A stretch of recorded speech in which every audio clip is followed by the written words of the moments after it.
जिसको पात्र समझता है, गुरु किसके सामने अपनी सारी विद्या को खोल के रख देता है? जिस शिष्य की में पात्रता देखता है, आपके अंदर क्या विद्या है। आप कहीं भी जाते हुए रेलवे स्टेशन पे किसी भी व्यक्ति को पकड़ के तो आप अपनी विद्या नहीं पढ़ाने लग जाएंगे ना। जब आप कहीं किसी इंस्टीट्यूट में गए हैं, वहां आप देखते हैं कि विद्यार्थी सुनने की स्थिति में है, विद्यार्थी खेल कूद रहे ग्राउंड में, तब भी नहीं बताएंगे आप। तो जब आप देखेंगे कि अब ये सुनने की स्थिति में, अब इसकी पात्रता है, तब आप अपनी सारी की सारी विद्या उनको सिखाना चाहते हैं। गुरुजन तो चाहते ये हैं कि हमारे पास जितना है उससे भी ज्यादा हमारे विद्यार्थी सीख लें, तभी तो उसको तृप्ति मिलती है। और कम से कम मेरे पास जितना ज्ञान है वो तो सारा का सारा मेरे शिष्यों में चला जाए, ऐसे तो अध्यापक सब चाहते हैं।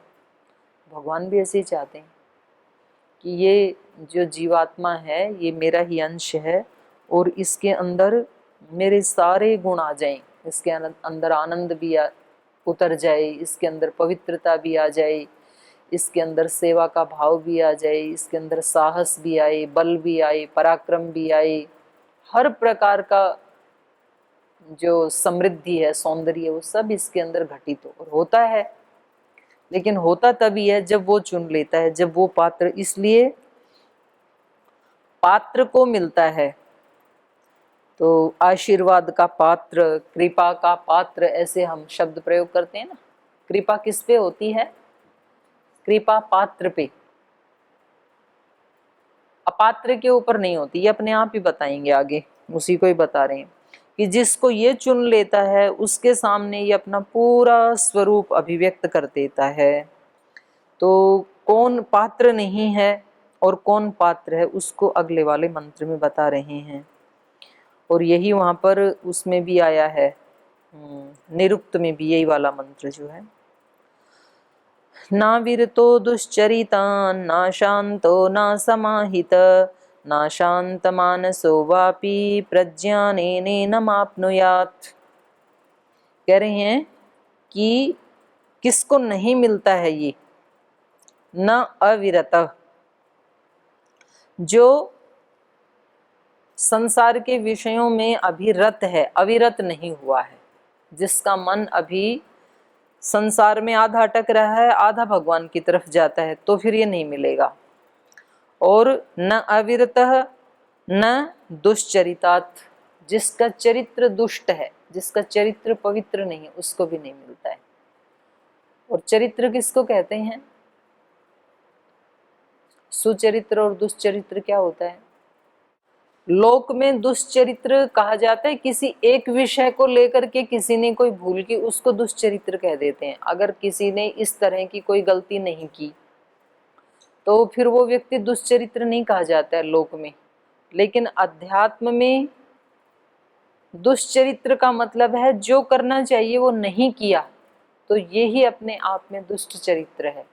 सुबह 4 बजे उठना चाहिए, 4 बजे उठे नहीं। सात्विक आहार खाना चाहिए, सात्विक आहार खाया नहीं। चुगली नहीं करनी चाहिए, चुगली की। दूसरे की निंदा नहीं करनी चाहिए, निंदा की। झगड़ा नहीं करना चाहिए, झगड़ा किया। क्रोध नहीं करना चाहिए था, क्रोध किया। चोरी नहीं करनी चाहिए थी, चोरी की। उपासना करनी चाहिए थी, उपासना नहीं की। तो ये सारे दुष्चरित्र में आ जाते हैं। करना चाहिए वो नहीं किया, नहीं करना चाहिए था वो कर लिया, तो वो सारे दुष्चरित्र में आ जाते, तो उसको नहीं मिलेगा ये फिर। न अविरत न दुश्चरिता न अशांत, अशांत को नहीं मिलेगा। जैसे वो मिट्टी का पानी होता है, उसमें मिट्टी घोल दी और उसमें अब प्रतिबिंब कैसे दिखे, गंदा पानी है तो, और उसको हम और हाथ से कि मैं इसको साफ कर रहा हूं ऐसे ऐसे घिचोड़े जा रहा है। घिचोड़ना समझते हैं? उसको हिलाए जा रहा है बहुत ज्यादा और फिर उसमें देखता है, बोले इसको मिट्टी को हटा रहा हूँ ऐसे ऐसे करके, वो तो और ज्यादा गंदा हो जाता है फिर, और हिला और दिया उसको।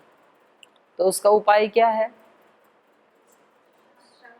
उसको रख दो जैसे है वैसे ही, मिट्टी अपने आप बैठ जाएगी नीचे, थोड़ी देर के बाद पानी अपने आप निथर जाएगा, निथरना बोलते हैं उसको, तो साफ हो जाएगा अपने आप। चित्त जैसा है ना, इसको छोड़ दो, रिलैक्स। अभी मौन हो तो इसको ज्यादा खींचा, इसको घिचोड़ना मत मन को, नहीं तो और ज्यादा अशांत हो जाएगा। मैं ध्यान लगा रहा हूँ, ध्यान लगा रही हूँ, ध्यान लगता ही नहीं है, तो ऐसे तो मेरा मौन ही वेस्ट हो जाएगा। गायत्री मंत्र का जाप कर रहा हूँ, नींद आ रही है, पुस्तक पढ़ रहा हूँ, पढ़ते हुए नींद आ रही है, बोर हो गए, ये कैसा अनुष्ठान है। तो ये ऐसे उसको, मन को हिलाना मत, उसको देखो, ये जो विचार आ रहा है इसको भी देखो कि अभी क्या चल रहा है, उसको छोड़ दो, जैसा आ रहा है ना उसमें, उसको ठीक करने की कोशिश मत करो, उसको छोड़ने से ठीक होगा वो, उसको हिलाने से ठीक नहीं होगा, पकड़ने से ठीक नहीं होगा। इसलिए कहा न अशांत, अशांत को नहीं मिलेगा। और अशांति कब होती है, गीता में भी बताया ना, जो मैं रोज एक बात कहती हूँ, वहां पर दूसरे अध्याय में है एक श्लोक, नास्ति बुद्धि अयुक्तस्य न चायुक्तस्य भावना न चा भावयत शांति अशांतस्य कुतः सुखम। जो ईश्वर से युक्त नहीं होता है तो उसको ये वाली बुद्धि नहीं मिलती है, धारण करने वाली बुद्धि। नास्ति बुद्धि अयुक्तस्य, जो युक्ति नहीं होता है उसको वो मेधा, वो प्रज्ञा, वो ऋतंभरा, वो उत्कृष्ट बुद्धि उसको नहीं मिलेगी। नास्ति बुद्धि अयुक्तस्य, ना अयुक्तस्य भावना, जो युक्त नहीं हुआ ईश्वर से उसके अंदर सद्भावना भी पैदा नहीं होगी, वो निम्न भावनाओं में जीता रहता है, कोई ऊंची भावना उसमें आती नहीं है, कोई बहुत बड़ा विराट काम करने की भावना नहीं आएगी, किसी का उपकार करने की भावना नहीं आएगी, किसी की हेल्प करने की भावना नहीं आएगी, किसी के गुण अपनाने की भावना नहीं आएगी, किसी की प्रशंसा करने की भावना नहीं आएगी। ये तो ऊंची भावनाएं हैं, और इससे जो उल्टी हैं वो सारी नीची भावनाएं हैं। तो ईश्वर से युक्त होने से ही ये भावनाएं आती हैं, और भाव से प्रभाव होता है, ये मैं रोज बताती हूँ। किसी क्रिया का महत्व नहीं है, उस क्रिया को करते हुए भाव क्या है उसका महत्व है। श्रद्धा पूर्वक कर रहे हैं या अश्रद्धा पूर्वक कर रहे हैं। न चा भावयत शांति, जब तक युक्त नहीं होता है और भावनाओं से और बुद्धि से युक्त नहीं होता है तब तक शांति नहीं मिल सकती है। श्रद्धा, भक्ति, प्रेम, करुणा, ये जो भावनाएं हैं, मुदिता, इनसे ही शांति मिलती है। अध्यात्म में ही विश्राम है, वरना विश्राम नहीं है। व्यक्ति कितना भी दौड़ धूप कर ले, कितना भी धन कमा ले, कितने भी दुनिया भर के मकान, महल, गाड़ी, मोबाइल, कितनी भी वस्तुएं इकट्ठी कर ले, शांति नहीं मिल सकती है। शांति मिलती है श्रेष्ठ भावों से। अशांतस्य कुतः सुखम, तो ये भी कह रहे हैं अशांत होंगे तो नहीं मिलेगी। न असमाहित, शांति कब मिलेगी, समाहित होने से। चित्त को एकाग्र करना होता है, एक विषय के ऊपर फोकस करना होता है। आप अपनी चेतना को केवल अपने विचार पे फोकस कर दें, विचार पे नहीं करना आता है तो उससे स्थूल है फिर प्राण, प्राण के ऊपर कर दें। महात्मा बुद्ध के पास कोई ग्रंथ थोड़े थे जब घर से गए, तो या कोई गुरु या कोई गुरुकुल थोड़े था कि उनके पास जाके वो उनको पढ़ा देंगे दर्शन, उपनिषद, गीता। तो जाके अपने पेड़ के नीचे बैठ गई और अपने श्वास के ऊपर फोकस कर दिया, अपनी चेतना को, बस श्वास को देखते रहे।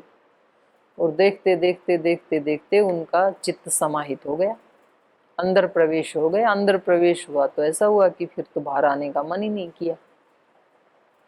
तो इसलिए समाहित करना अपने आप को, या तो प्राण पे कर दें या तो विचार के ऊपर कर दें, कहीं भी एक जगह कर दें, ये तरीका है। जो भी विचार आ रहा है उसको हटाने की कोशिश ना करें, उसको देखें बस। अच्छा है, बुरा है, ऊंचा है, नीचा है, ऐसे ही तो विचार को देखा जाता है, ऐसे ही श्वास को देखा जाता है प्राणायाम के समय, जिसको विपश्यना भी कहते हैं और प्रेक्षा ध्यान भी उसी को कहते हैं। अब श्वास को ना तो लंबा लेना है, ऐसे भी नहीं लेना है, लंबा निकालना भी नहीं है। जैसा भी आ रहा है, छोटा आ रहा है, छिछला आ रहा है, गहरा सांस आ रहा है, उखड़ उखड़ के आ रहा है, कैसे भी आ रहा है उसको देखना होता है केवल। और फिर ऐसा होगा कि वो मतलब वो जैसे सांस चल ही नहीं रही ऐसी स्थिति आ जाएगी, आप उसके पार चले जाएंगे, प्राण के पार चले जाएंगे देखते देखते। न असमाहित न शांत मानसः, जिसका मन अशांत है उसको भी नहीं मिलेगा। प्रज्ञानेन एनम आपनुयात्, तो ज्ञान से तो नहीं मिलेगा, प्रज्ञान से मिल जाएगा। प्रज्ञान मतलब प्रकृष्ट ज्ञान, प्रकृष्ट ज्ञान मतलब जो बुद्धि को निर्मल करने वाला ज्ञान है। ज्ञान से बुद्धि निर्मल होती है, बुद्धि से ही निर्मल ज्ञान पैदा होता है, अन्योन्य आश्रित है। तो जैसे जैसे प्रवेश करते जाएंगे बुद्धि निर्मल होगी, बुद्धि निर्मल होगी तो ज्ञान और बढ़ेगा, वो ज्ञान बढ़ेगा, आप और प्रवेश करेंगे। आपने जब ये पाठ पढ़ना शुरू किया तो आपको एक ज्ञान मिला, वो ज्ञान मिला तो फिर आपको अच्छा लगता है, वो जो अच्छा लगना है वो ही निर्मलता है। फिर वो अच्छा लगता है तो फिर और उसको प्राप्त करते हैं, फिर उसको और सुनते हैं तो फिर और अच्छा लगता है, फिर अच्छा और लगता है तो इसको और सुनते हैं। तो ऐसे ऐसे ये बढ़ता चला जाता है, फिर अन्योन्य आश्रित है ये। ऐसे एक स्थिति वो आएगी जब अविप्लव विवेक ख्याति पैदा हो जाएगी। अब हमारी स्थिति ये है कि जितनी देर हमें ये बातें याद रहती हैं तब तक तो दुख हमारे से दूर रहते हैं, और जैसे ही हमारे को ये बातें याद नहीं रहती हैं, ये वाला ज्ञान हमें याद नहीं रहता है, तो फिर हम सामान्य, हमारा चित्त हो जाता है सुखी या दुखी। तो इसलिए भगवान शिव के माथे के ऊपर द्वितीया का चंद्रमा लगाया है कि योगी का जो ज्ञान होता है वो वृद्धि को, द्वितीया का चंद्रमा अभी बढ़ोतरी की तरफ है। अगर पूर्णिमा का लगा देते तो ह्रास होता फिर उसका, पूर्णिमा के बाद तो चंद्रमा घटने शुरू हो जाता है। तो पूरा चंद्र भी तो लगा सकते थे ना लगाने के लिए, तो द्वितीया का ही क्यों लगाया, तृतीया का भी लगा सकते थे, प्रतिपदा का भी लगा सकते थे, तो द्वितीया का ही क्यों लगाया? क्योंकि प्रतिपदा को तो चंद्रमा दिखता ही नहीं है, सूर्य अस्त होता है उसी समय चंद्रोदय होता है और तुरंत वो अस्त हो जाता है, तो दिखता ही नहीं है, तो उसको दिखा नहीं सकते। द्वितीया का चंद्र बिल्कुल नया माना जाता है और फिर वो धीरे धीरे आगे बढ़ता है, तृतीया चतुर्थी ऐसे बढ़ते बढ़ते पूर्णिमा को पूर्णता प्राप्त कर लेता है। तो ऐसे योगी का ज्ञान कितना भी ज्ञान क्यों ना हो उसको, लेकिन तो भी वो अंतिम ज्ञान नहीं होता है, क्योंकि अंतिम ज्ञान तो परमात्मा का ही है। तो कितने भी विषयों का ज्ञान क्यों ना हो तो भी उसको हमेशा आगे बढ़ने की उसमें संभावना रहती है। तो इसलिए इन्होंने कहा कि वो जो ज्ञान है उसको बढ़ाते बढ़ाते, ये जो हमारा ज्ञान है ये हमारा पहली सीढ़ी का ज्ञान है, इसको बढ़ाते बढ़ाते बढ़ाते फिर एक स्थिति ऐसी आएगी कि विवेक ख्याति जिसको कहते हैं, बिल्कुल चीज़ें हमें स्पष्ट दिखने लगेंगी। ये शरीर है, ये इंद्रियां हैं, ये मैं आत्मा हूँ। तो जैसे अभी हमें सारी चीज़ें बाहर की स्पष्ट दिखाई दे रही हैं, ऐसे योगी को अंदर का भी अपना अस्तित्व पूरा स्पष्ट दिखाई देने लगता है। और उसमें भी फिर वो एक बार दिख गया, एक बार समाधि लगी तो दिख गया, फिर उसमें भी वृद्धि होती जाती है। शुरू में ऐसे होगा, जब वो समाधि में जाएगा तो चीज़ें ठीक ठीक दिखेंगी, लेकिन जब व्यवहार काल में उतरेगा तो आगे पीछे हो सकता है। लेकिन उसको व्यवहार काल में बढ़ाते बढ़ाते फिर एक ऐसी स्थिति आएगी अविप्लव विवेक ख्याति, वो एक क्षण के लिए भी वो विवेक ख्याति टूटती नहीं है। तो वो अंतिम स्थिति है, उसको यहाँ प्रज्ञान कहा। प्रज्ञानेन एनम आपनुयात्, उस प्रज्ञान के द्वारा जब एक क्षण के लिए भी विवेक से नीचे आता नहीं है योगी, तो फिर वो नित्य ही ब्रह्म में स्थित रहता है।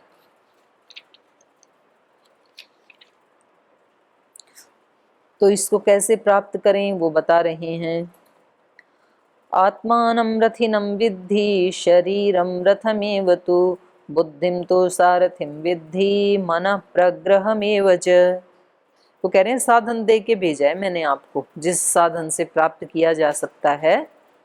तो यमाचार्य तो नचिकेता को बता रहे हैं और नचिकेता के माध्यम से हम सबको बता रहे हैं।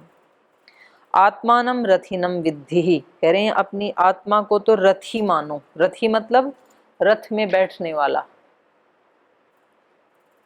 ये शरीर ही हमारा रथ है और इसके अंदर जो बैठा है वो रथी, और इस रथ को चलाने वाला सारथी।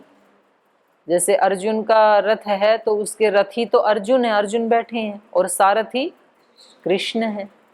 और इस शरीर में से जब वो रथी निकल जाता है तो तब इस शरीर को बोलते हैं अर्थी, अरथी। ये अब ऐसा शरीर है, ऐसा रथ है जिसमें अब रथी नहीं है, तो बोलते हैं भाई उसकी अरथी जा रही है, अरथी से अर्थी बन गया।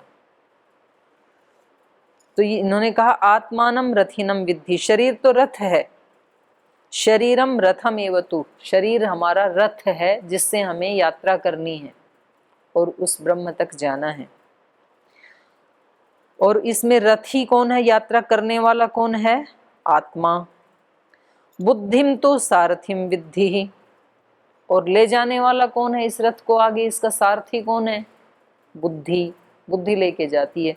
तो जितना कुशल सारथी होगा उतनी उसकी जीवन यात्रा आगे बढ़ेगी। जितना सारथी ढीला ढाला होगा पता नहीं कहाँ एक्सीडेंट कर देगा। तो ड्राइवर के ऊपर डिपेंड करती है ना यात्रा, वो कैसी यात्रा करवाएगा।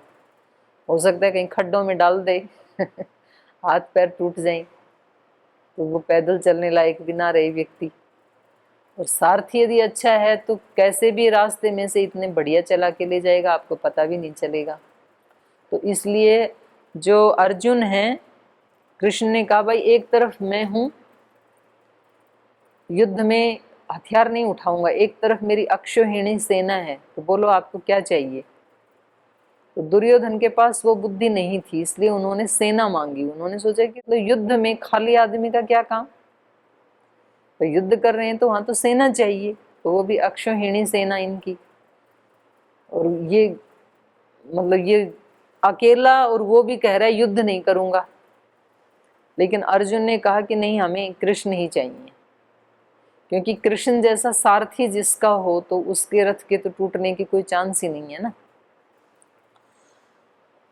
तो यहाँ पर कह रहे हैं कि ये शरीर ही रथ है और इसमें बैठा हुआ आत्मा रथी है। बुद्धिम तो सारथी विद्धि मन प्रग्रहम एवच, और उसमें जो ये घोड़े जुड़े हैं ये इंद्रियां हैं, इंद्रियां उसके घोड़े हैं, और मन उनकी नकेल है।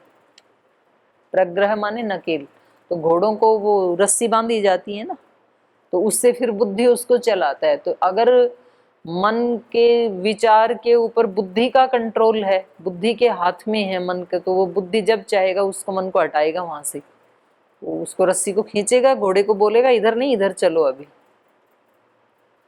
तो हमारी जो बुद्धि है, इंद्रियां कहेंगी कि अब सो जाओ ना, बहुत देर होगी ध्यान करते करते, तो बुद्धि फिर खींचेगी उसको कि नहीं सोना नहीं है, अभी ध्यान करो, अभी जाप करो, स्वाध्याय करो, चिंतन करो, अभी पढ़ाई करो।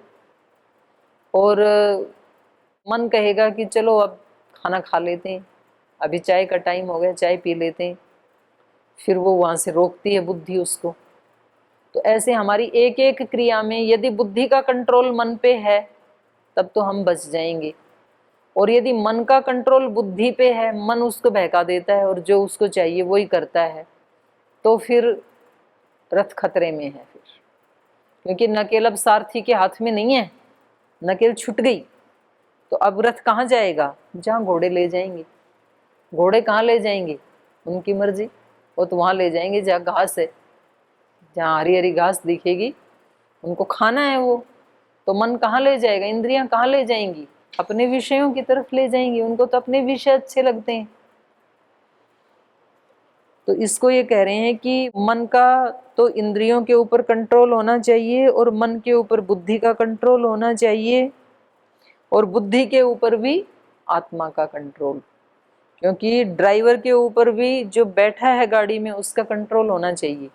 नहीं तो कभी कभी ड्राइवर भी ऐसे हो जाता है उद्दंड, मतलब एक दूसरे का एक दूसरे पे कंट्रोल होना चाहिए, तब बात बनती है, तब तो यात्रा ठीक होती है, नहीं तो कहीं भी एक्सीडेंट हो सकता है।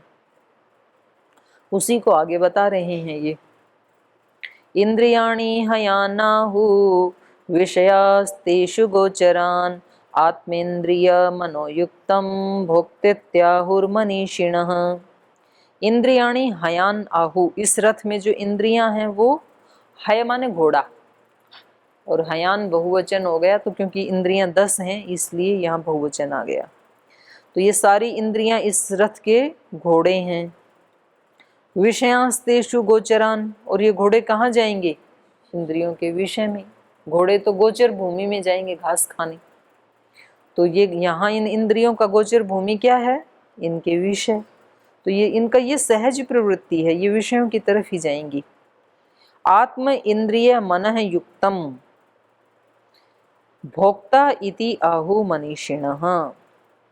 और कह रहे हैं कि आत्मा और इंद्रियों से और मन से, तीनों से जब ये युक्त होता है, आत्मा इंद्रिय और मन से युक्त होता है, तब इसको भोक्ता कहा जाता है।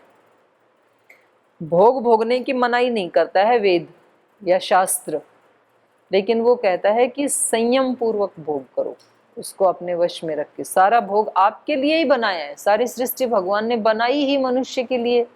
शास्त्र छुड़ाएंगे क्यों भला? हमें लगता है कि ये सब छुड़वा देंगे, नहीं छुड़वाएंगे, बनाई सारी हमारे लिए है। लेकिन तेन त्यक्तेन भुंजीता, हमारे लिए माने सब आत्माओं के लिए, उसमें पशु भी शामिल हैं।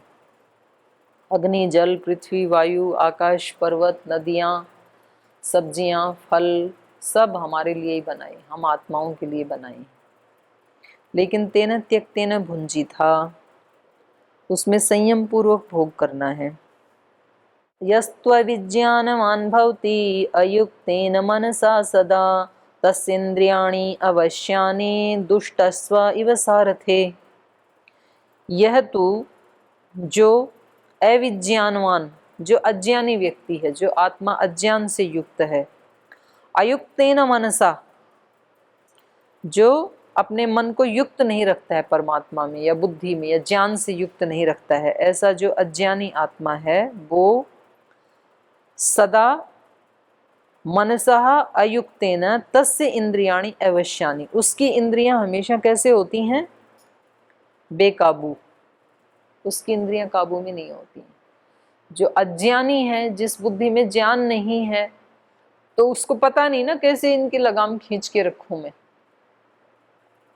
तो उसकी ये इंद्रियां अवश्य हो जाती हैं, अवश्यानी, वश में नहीं है उसके ये इंद्रियां। दुष्ट अश्व इव, जैसे दुष्ट घोड़े सारथी के काबू में नहीं आते तो जबरदस्ती ले जाते हैं छुड़ा के, ऐसे ये इंद्रियां, हमारी इंद्रियों को यहाँ पर दुष्ट घोड़े की उपमा दी है। दुष्ट घोड़ों की तरह से ये इंद्रियां हमें उन विषयों की तरफ खींच के ले जाती हैं और वहां डाल देती हैं, संकट में डाल देती हैं। लेकिन यस्तु विज्ञानवान भवति, लेकिन जो ज्ञानी आत्मा है, जो बुद्धिमान है, युक्तेन मनसा सदा, सजा अपने मन को ज्ञान से युक्त रखते हैं, भगवान से युक्त रखते हैं। तस्य इंद्रियाणि वश्यानि, उनकी इंद्रियां उनके वश में होती हैं।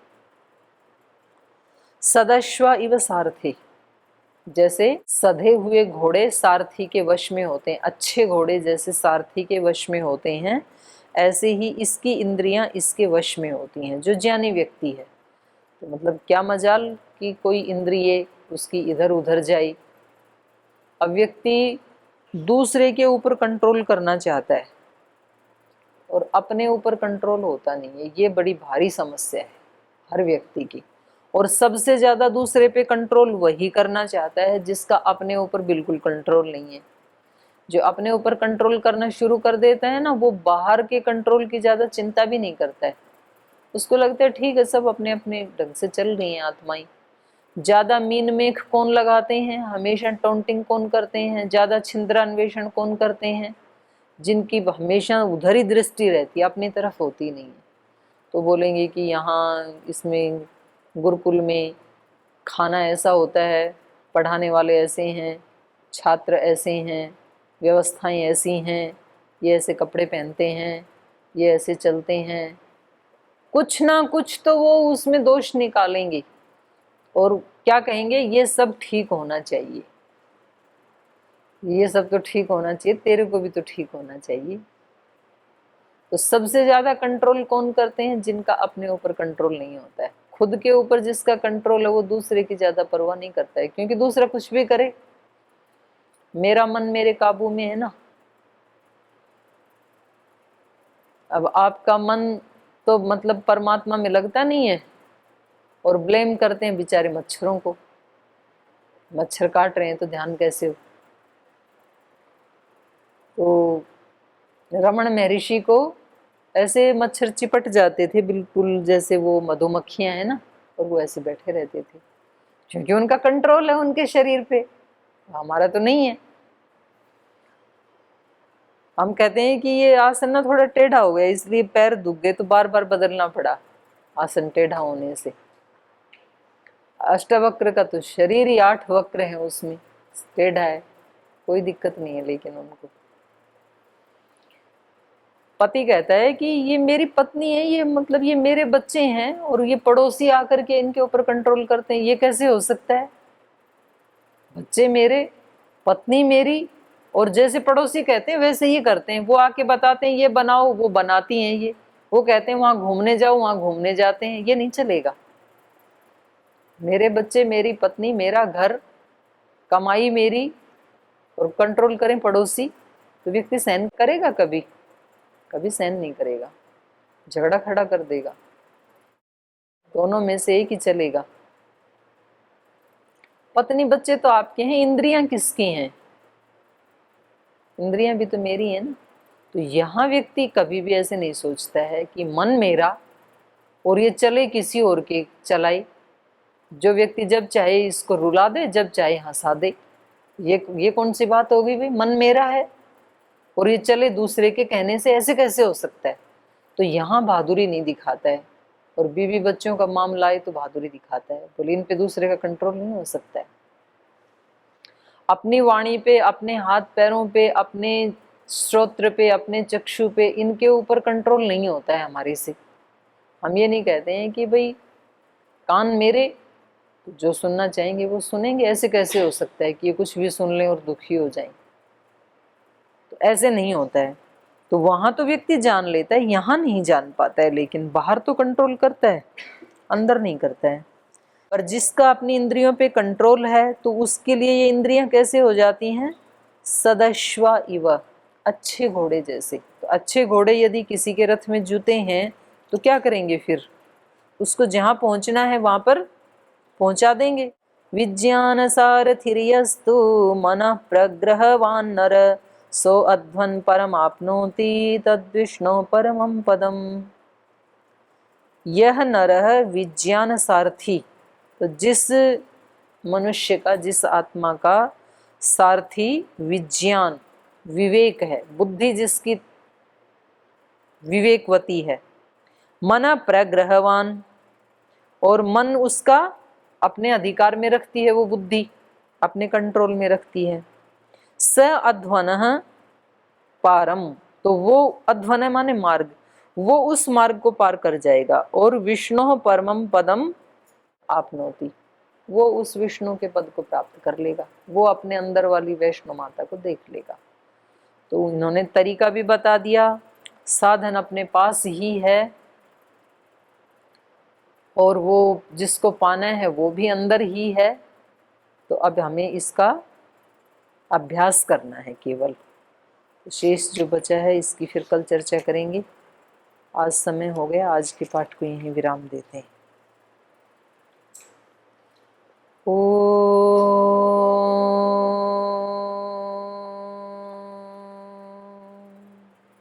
शांति शांति शांति।